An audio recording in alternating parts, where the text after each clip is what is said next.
শবে বরাতের কোনো আমল আছে কিনা, শবে বরাতের রোজা ও নামাজের নিয়ম কি? সবচেয়ে বহুল জিজ্ঞাসিত প্রশ্ন এখনকার। শবে বরাত আসছে, যেটাকে আসলে হাদিসের ভাষ্যে বলা হয়েছে মধ্য শাবানের রাত। শবে বরাত না, এটার হাদিসের ভাষ্যের নাম কি? মধ্য শাবানের রাত। এই মধ্য শাবানের রাত বা মধ্য শাবানের রজনী, এই রাতে যেটাকে আমরা শবে বরাত বলি, এই রাতের নামাজের নিয়ম কি? কয় রাকাত পড়তে হবে, কোন রাকাতে কোন সূরা কতবার পড়তে হবে, এটা বহুল জিজ্ঞাসিত একটা প্রশ্ন। এবং এ ব্যাপারে আমরা অনেকে জানি যে শবে বরাতের নামাজে এত রাকাত পড়তে হবে, সেখানে সূরা কুল হুয়াল্লাহ, ইখলাস এতবার পড়তে হবে, ইত্যাদি ইত্যাদি। লাইলাতুল কদর ছাড়া অন্য যে সমস্ত রাতের ফজিলত আছে, এর মধ্যে 10টা রাতের কথা আল্লাহ তাআলা শপথ করেছেন, ওয়াল ফাজরি ওয়া লায়ালিন আশর। সে 10টা রাত হলো জিলহজের প্রথম দশক। খবরও নেই আমাদের দেশে মানুষের, যে রাতগুলোর শপথ আল্লাহ কোরআনে করছেন, কত ফজিলতপূর্ণ।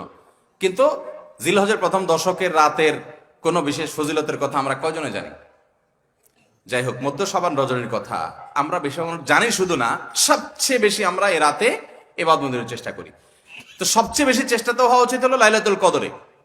এর পাশাপাশি যদি কেউ মধ্য শাবানের রাতে আল্লাহ তাআলার ক্ষমা লাভের চেষ্টা করে, সেটা দর্শনীয় না, সেটা জায়েজ। এই রাতের এতটুকু ফজিলত অবশ্যই প্রমাণিত যে আল্লাহ রাব্বুল আলামিন এই রাতে হিংসুক ছাড়া, মুশরিক ছাড়া বাকি মানুষগুলোকে সাধারণ ক্ষমা ঘোষণা করেন। অতএব এই রাতের একেবারে কোনোই ফজিলত নেই, ব্যাপারটা সেরকম না। বিভিন্ন হাদিসের আলোকে এটুকু অন্তত সাব্যস্ত হয় যে আল্লাহ তাআলা হিংসুক এবং আপনার মুশরিক ছাড়া, মানুষের পিছিয়ে লাগে শত্রুতা, এই মানুষটা বাকি মানুষ থেকে মাফ করে। তাহলে মধ্য শাবানের রাত বা যেটাকে শবরাত বলছি আমরা, এই রাতের মূল আমলই হলো, এটাকে কেন্দ্র করে মূল আমলই হলো নিজেকে শিরক এবং হিংসা থেকে পরিচ্ছন্ন করা, সাধারণ ক্ষমার উপযুক্ত করা। এটা হলো মূল আমল, বাস।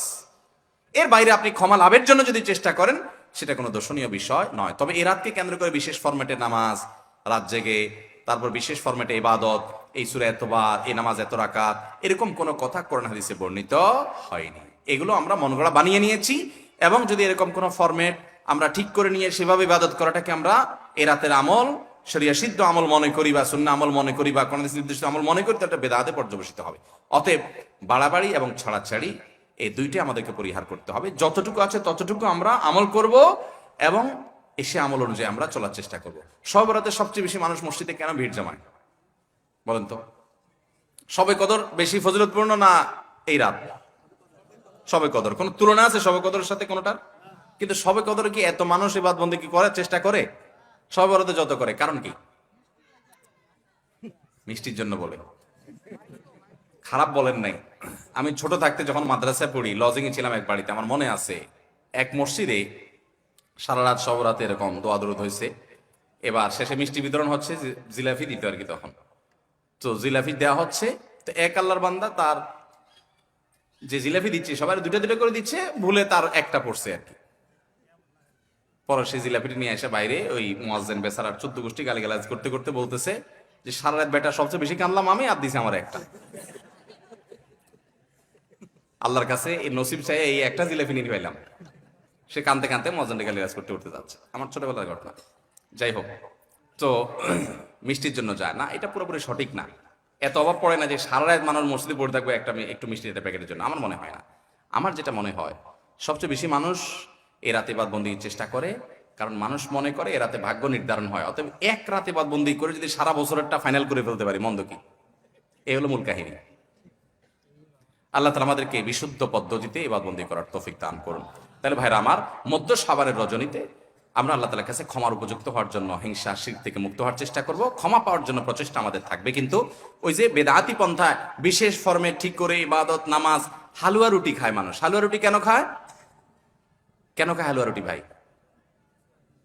সারা দেশে অনেক জায়গায় এখনো এটা হালুয়া রুটি ওই দিন বানাবে মানুষ। হালুয়া রুটিটা কেন হয় বলেন তো? বলে যে নবী সাল্লাল্লাহু আলাইহি সাল্লাম উহুদের যুদ্ধে তার দন্দান মুবারক শহীদ হয়েছে, এই জন্য উনি শক্ত খানা খাইতে পারতেন না, হালুয়া খাইতেন। এই জন্য আমরা হালুয়া খাই। আরে ভাই, নবী সাল্লাল্লাহু আলাইহি সাল্লামের দাঁত ভাঙছে প্রথম কথা, ওটা শাবান মাসে ঘটেই না, ওটা পড়ছে আরেক মাসে।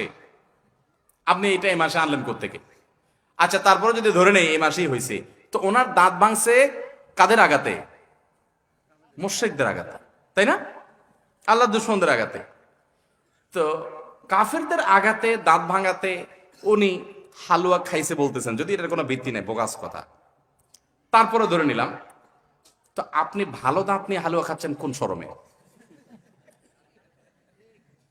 আপনার বাপের একটা শত্রু আছে, আপনাদের ফ্যামিলির একটা শত্রু আছে, সে আপনার বাপের ধরে আচ্ছা ধরে মেরে ঠ্যাং ভেঙে দিছে।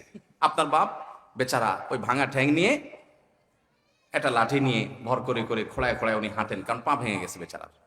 আপনি আপনার বাবার ওই যে শত্রু, যে আপনার বাপের পা ভাঙছে, ওই শত্রুর সাথে আপনার বিরাট দরম বরম দোস্তি, চা দোকানে আড্ডা পাড্ডা মারেন, সব জায়গায় ঠিক আছে। কিন্তু বাড়িতে আইসা বাপের সামনে আপনি ভালো পাও নিয়া একটা লাঠি নিয়ে আপনি খোড়ায় খোড়ায় হাঁটেন। কেন? বাবার প্রতি সহমর্মিতা দেখা, যে আমার বাবার যেহেতু পা ভেঙে দিছে, এই জন্য বাবা খোঁড়া খোঁড়ায় হাঁটে, আমি এখন ভালো পাও নিয়া লাঠি নিয়ে খোঁড়ায় খোঁড়ায় হাঁটতেছি। কি বলেন? এই দৃশ্য যদি দেখে আপনার বাপে কি করবে? হাতের লাঠিটা দিয়ে বলবে আমার পাও যা যাক, তোর আগে কয়টা বাড়ি দিবে বেয়াদব, তুই আমার ভেঙাইতে আসছস, আমার পা ভাঙছে যারা, তুই পারলে তাদেরকে বিচারের আওতায় আনবি, তাদের একটা বিহিত করবি। সেটা না করে তার লগে তলে তলে তোমার সম্পর্ক, তুমি আসছো আমার এখানে নাটক করে আমার সহমর্মিতা জাহির করতে। নবী সাল্লাল্লাহু আলাইহি সাল্লামকে যারা দাঁত ভাঙছে তাদের সাথে তো দোস্তির কোনো কমতি নেই, তাদের প্রতি তো আপনার সহমর্মিতার কোনো কমতি নেই, ওয়ালা বারা বলতে কিচ্ছুই নেই। কিন্তু আপনি হালুয়া খায়া ভালো দাঁত নিয়া আপনি নবী সাল্লাল্লাহু আলাইহি ওয়াসাল্লামের প্রতি সহমর্মিতা প্রদর্শন করছেন, এর চেয়ে হাস্যকর আর কি হতে পারে? আল্লাহ আমাদেরকে সঠিকভাবে দিন পালন করার তৌফিক দান করুন।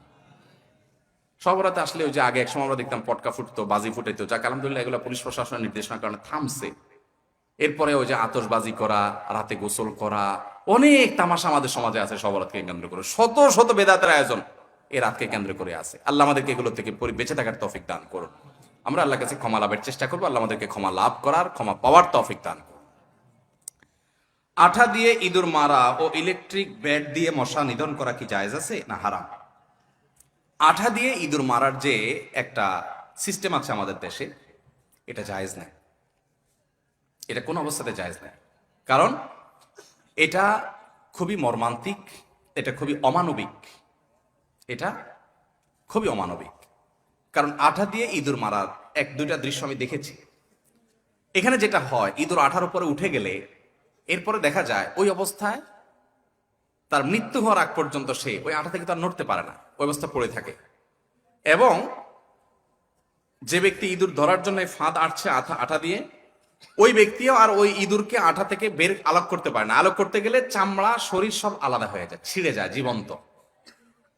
তো এতটা অমানবিক ভাবে তাকে হত্যা করার কোনো প্রয়োজন তো আপনার পড়ে নাই। আরো তো বহু পদ্ধতি আছে, তাকে আপনি হত্যা করেন, বিষ প্রয়োগ করে হত্যা করেন। যে প্রাণী আপনার উপদ্রব করে, আপনার কষ্ট দেয়, আপনি তাকে হত্যা করতে পারেন আপনার উপদ্রব থেকে বাঁচার জন্য, সেটা জায়েজ আপনার জন্য।